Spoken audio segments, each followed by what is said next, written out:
Bonjour, bienvenue dans cette vidéo. Je m'appelle Caroline Talino-Crérou de mon nom d'artiste et aujourd'hui on va voir comment réaliser ce paysage, donc ces arbres un peu fantastiques, à l'encre et au stylo bille. C'est le premier sujet qu'on a fait pour la reprise des activités associatives au sein de l'association où je donne des cours.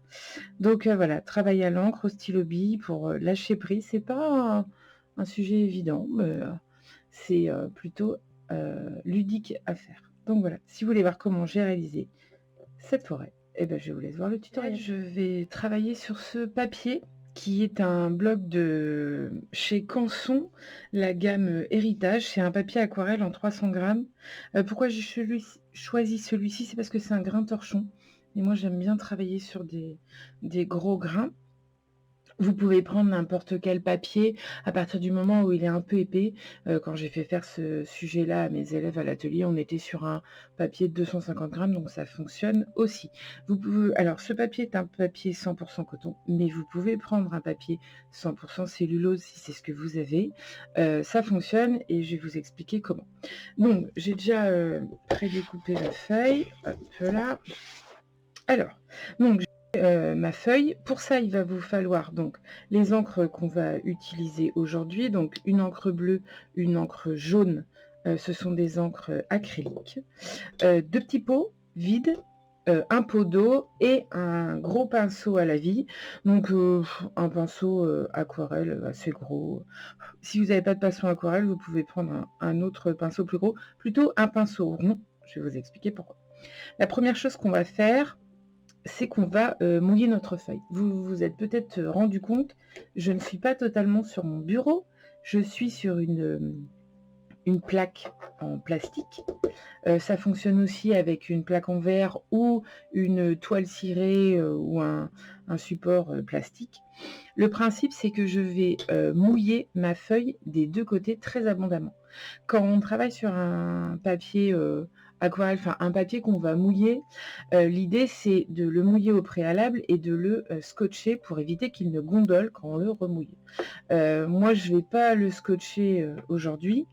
Donc pour éviter que ça gondole de trop, je vais le mouiller des deux côtés et avec l'effet de ventouse, quand mon papier va être mouillé recto verso et que je vais le positionner sur ma plaque, il va se coller assez naturellement et ce qui fait qu'en séchant, il va rester totalement lisse.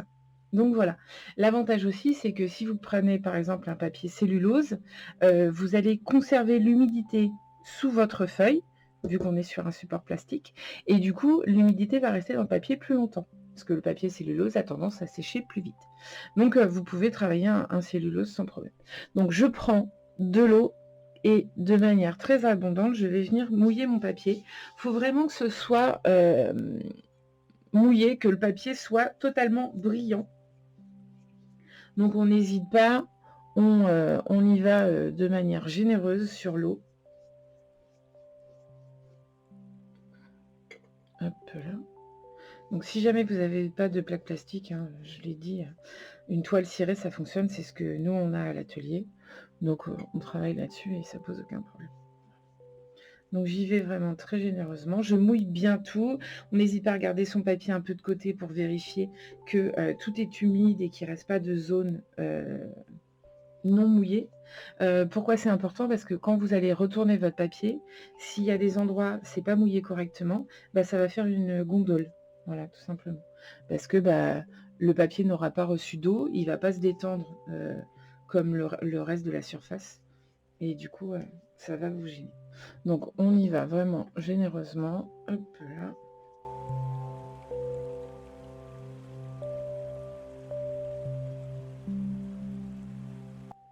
Hop.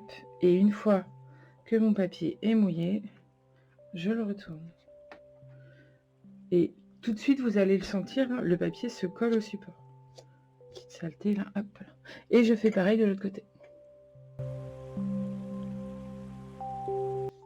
Alors, la plaque de plastique que j'utilise, c'est une plaque de récupération puisque un jour j'ai acheté un cadre et il s'est avéré que le vitrage n'était pas en verre mais en plastique.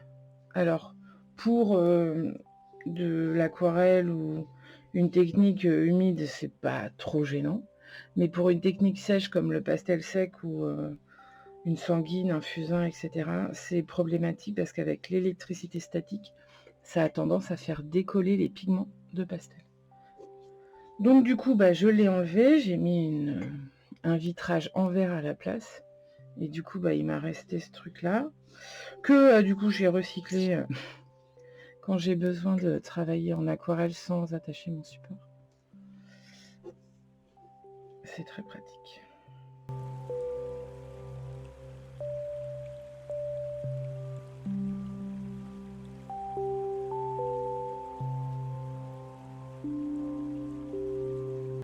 Alors le principe, c'est de venir déposer des gouttes d'encre sur la surface humide de mon papier, de manière à ce que l'encre fuse dans l'eau.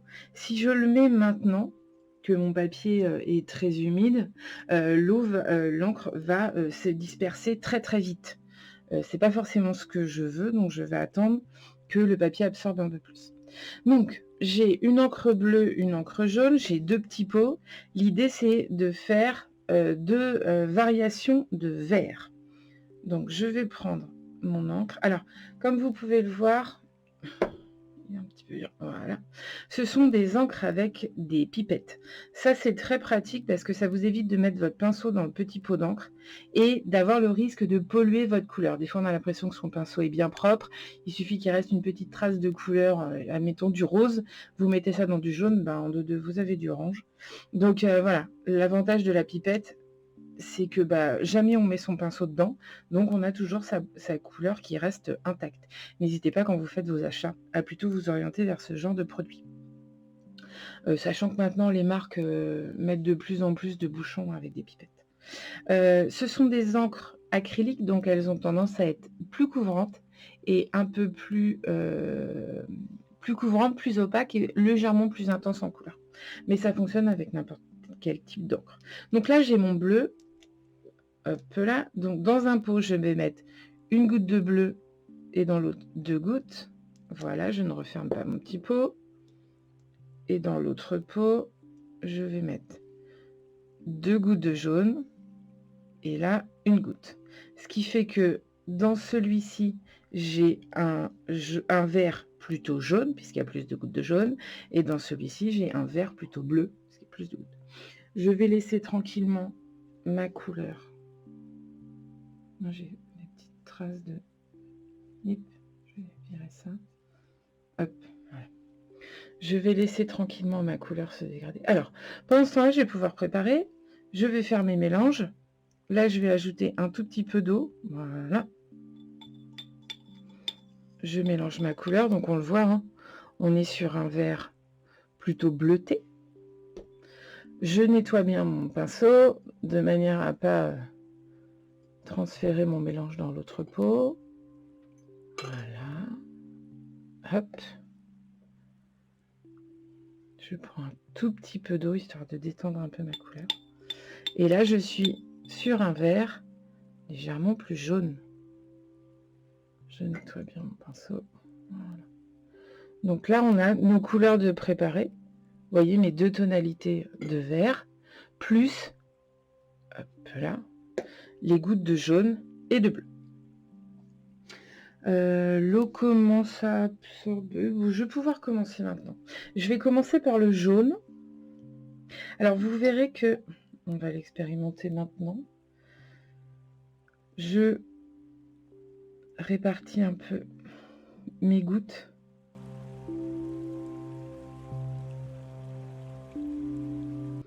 Vous voyez, hein, l'encre, hein, ça a vraiment un pouvoir assez diffusant.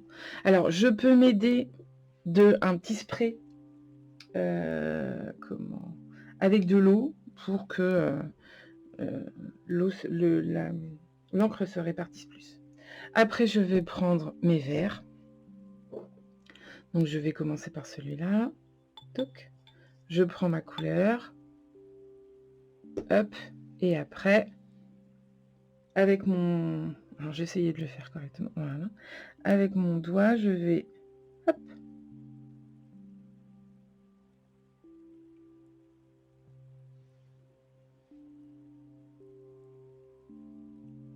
Hop là. N'hésitez pas à avoir un petit chiffon sous les mains, parce qu'on s'en fout un peu plein les doigts. Hop. Je vais prendre mon autre verre.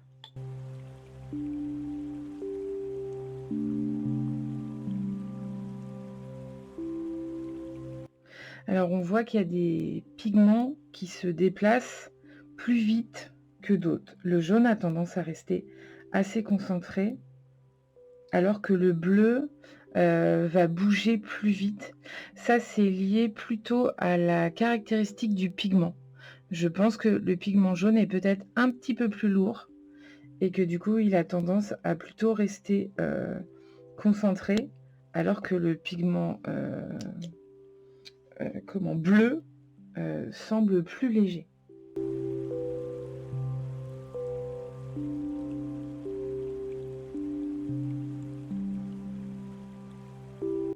Ça donne des effets de fou, hein.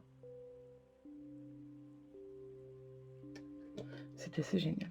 On peut prendre un petit essuie-tout et venir à certains endroits. Donc je le bouchonne un petit peu de manière à venir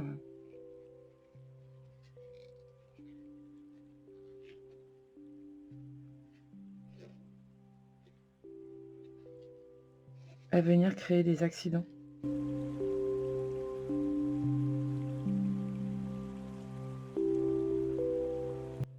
Alors on pourrait tenter de déplacer notre feuille. Vous pouvez tester, hein. On peut tout tester. Mais alors attention, parce que l'encre, ça a tendance à se déplacer très vite. Et si vous bougez trop votre feuille, vous avez le risque de vous retrouver avec une tonalité verte plutôt générale. Les couleurs vont pas garder leur séparation. Elles vont avoir tendance à beaucoup se mélanger.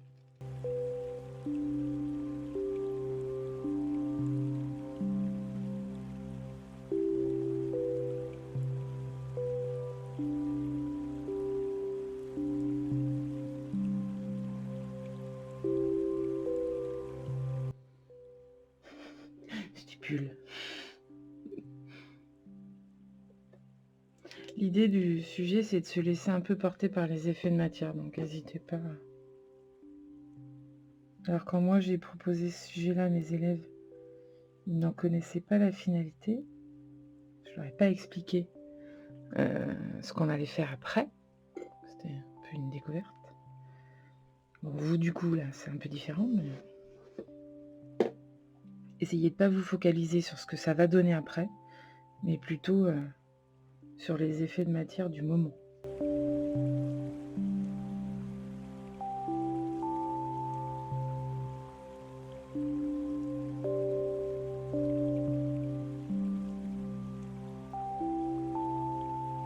Alors comme vous pouvez le voir, l'encre, ça ne granule pas.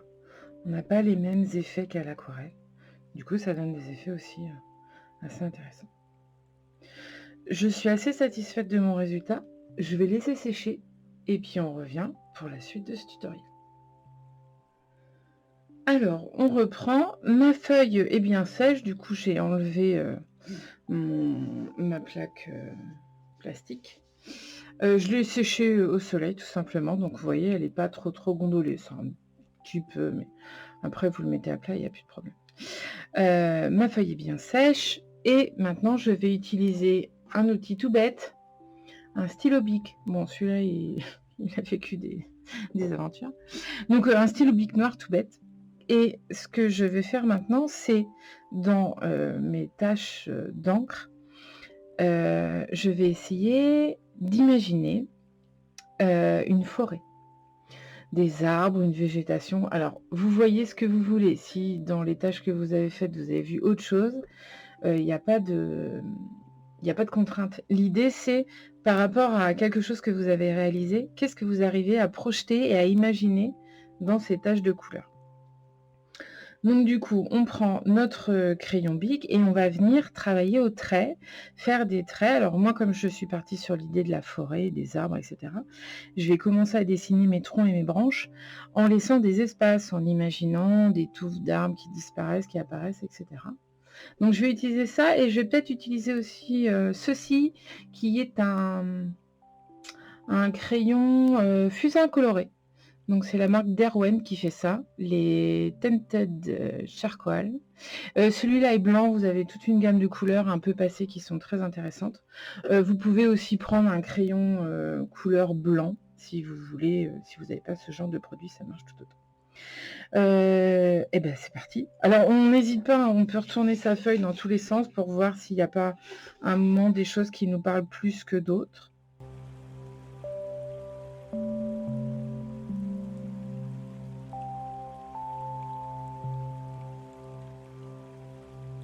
Et l'idée, en fait, c'est d'alterner entre, là, un travail de masse et avec mon crayon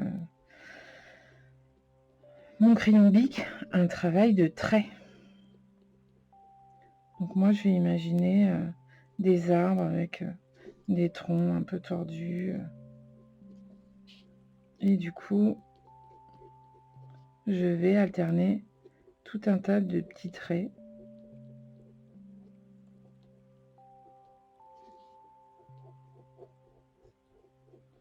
Et je n'hésite pas à donner plein de petits coups de manière à travailler un peu les ombres sur mes troncs.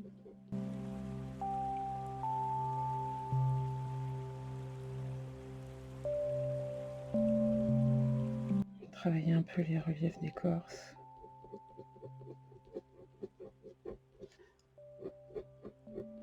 L'idée, c'est vraiment d'essayer de travailler votre imagination. Si vous voyez un animal, si vous voyez un personnage, si vous voyez autre chose, laissez-vous un peu porter. C'est vraiment... Alors, c'est pas un exercice facile, hein, parce qu'il faut un peu lâcher prise. Mais c'est un exercice plutôt intéressant, qui nous oblige à voir un peu différemment. Et contrairement à ma méthode de travail et ce que je fais faire à mes élèves en cours, on va partir de la peinture pour ensuite faire notre dessin, ce qui est assez différent de ce qu'on a l'habitude de travailler.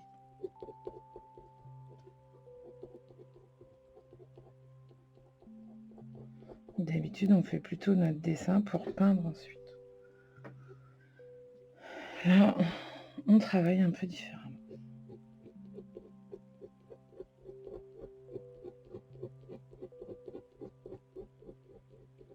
Donc il y a des moments où je peux intensifier mes coups de crayon pour donner un petit peu d'ombrage.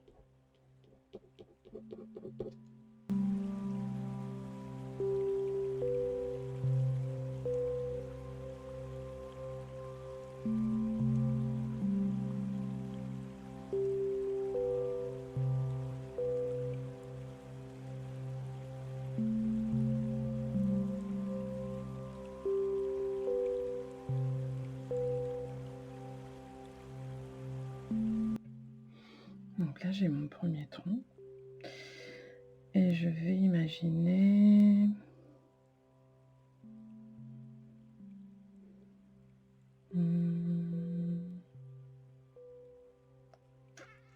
un autre derrière.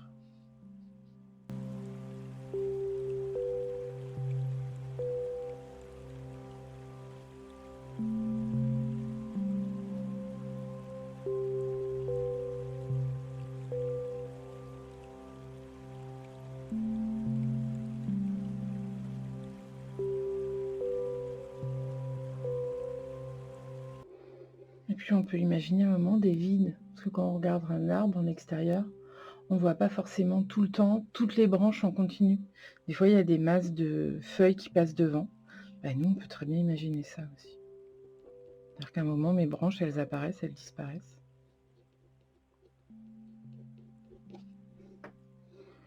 Donc là, j'ai mon tronc, et je peux me dire que là, j'ai un autre arbre, et qu'on voit derrière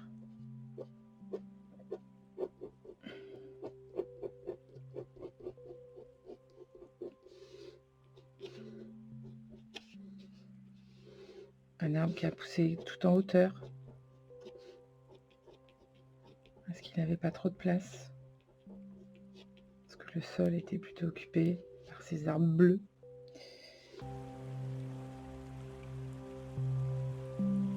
On peut à un moment aussi travailler de manière légère avec son crayon. de manière à ce qu'on ait l'impression que le tronc soit plus lointain et que les troncs les plus proches de nous, bah, on va appuyer un peu plus et on va noircir plus son trait de manière à ce qu'il soit plus présent, en quelque sorte. Donc là, je peux imaginer un petit arbre un peu trapu, là, bleuté. Donc là, je vais faire un autre tronc, tout tordu.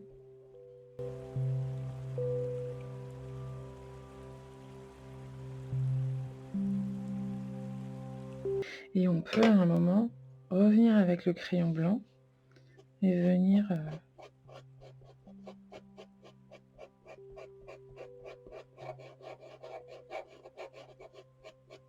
rajouter du blanc.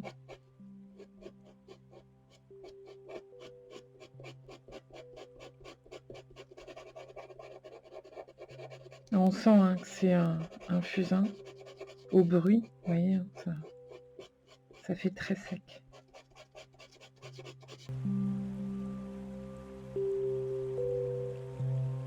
Cette espèce de délimitation naturelle qui est apparue sur ma feuille.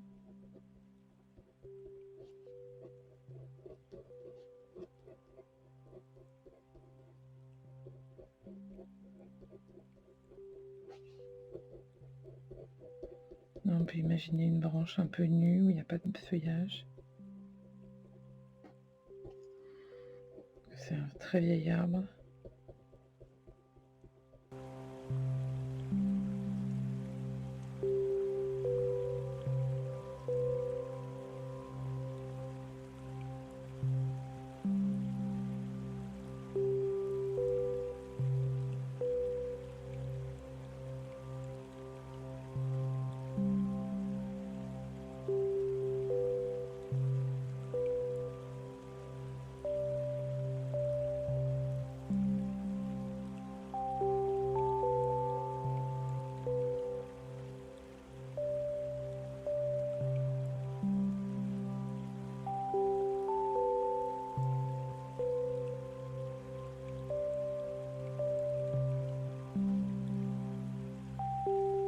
Alors le travail du crayon c'est plus long hein, parce que c'est des petits traits, donc quand on veut faire de la surface, bah voilà, ça implique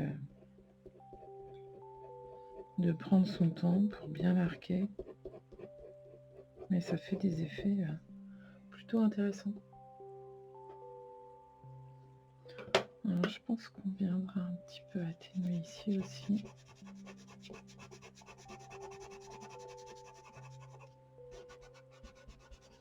Voilà.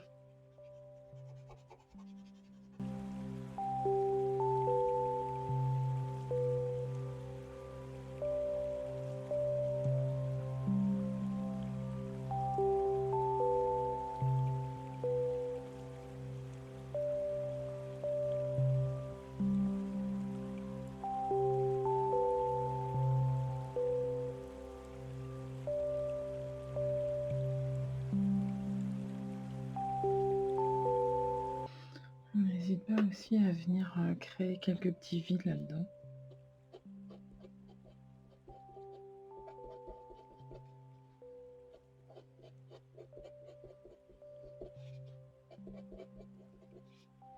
Parce que des fois, quand on regarde à travers les arbres, on voit des trouées.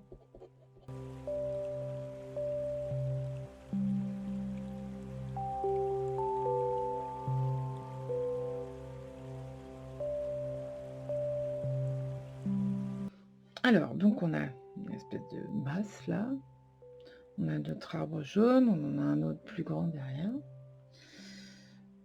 On a celui-là, peut-être que celui-là il va être un peu tordu.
C'est un arbre qui a 2 couleurs.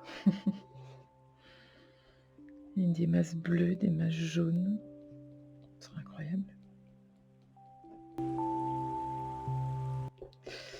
C'est un sujet où vous laissez naviguer votre imagination. Alors si vous voulez que l'arbre ait 2 couleurs, ben, il a autant de couleurs. Il en a 2, il en a 3. Comme vous voulez. Laissez-vous porter. Amusez-vous. C'est un peu le but. Si vous voyez des fleurs, si vous voyez des fusées, si vous voyez des animaux, vous voyez ce que vous voulez.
Là, je trouve que c'est pas mal. On peut s'arrêter là. Alors je vais vous montrer d'autres. J'avais fait d'autres essais. Hop. Donc ça, c'était mon premier essai sur un autre papier qui était beaucoup plus velouté. Alors celui-là, je l'ai fait très très rapidement. Et j'en ai refait un autre un peu plus long. Celui-là, je l'aime bien. En plus, alors, c'est sur un papier inconnu puisque c'est un papier qu'on nous a donné au club de peinture. Je ne sais pas ce que c'est que ce papier. Mais alors, il fait des effets... Ah oui, avec la mise au point de la caméra, vous voyez pas très bien. Il fait des effets qui sont super intéressants. Et il a concentré vraiment... celui-là, je l'aime beaucoup. Et puis du coup, bah, celui que j'ai fait aujourd'hui. Bon, là, on voit un peu moins l'effet de grain. Je sais pas ce que c'est que ce papier, mais franchement, il est super. Donc voilà. Voilà un peu ce que ça peut donner, le travail à l'encre. Mes arbres sont toujours un peu foutus pareil. J'espère que ce tutoriel vous aura plu, que ça vous donnera envie d'essayer chez vous. Donc bah, pour ce dessin, une feuille, 2 encres différentes, un pinceau, un crayon, un stylo bic. Voilà, c'est tout ce qu'il vous faut. Et après, voilà, laissez aller votre imagination. Amusez-vous, c'est le but de l'exercice. Et puis voilà, j'espère que ce tutoriel vous a plu. Si vous a plu, n'hésitez pas à laisser un petit pouce, à vous abonner à la chaîne. Et puis voilà, je vais essayer de reprendre un rythme de publication un peu plus normal. Je pense une fois tous les 15 jours à peu près. Le prochain tutoriel, ce sera sur les arbres, puisque cet été sur la chaîne Twitch, j'ai fait l'atelier du mercredi. On a peint des arbres en direct et du coup, je vais en faire des petits tutos. Donc, on se retrouve dans 15 jours pour des arbres. Et puis, bah, d'ici là, bonne peinture.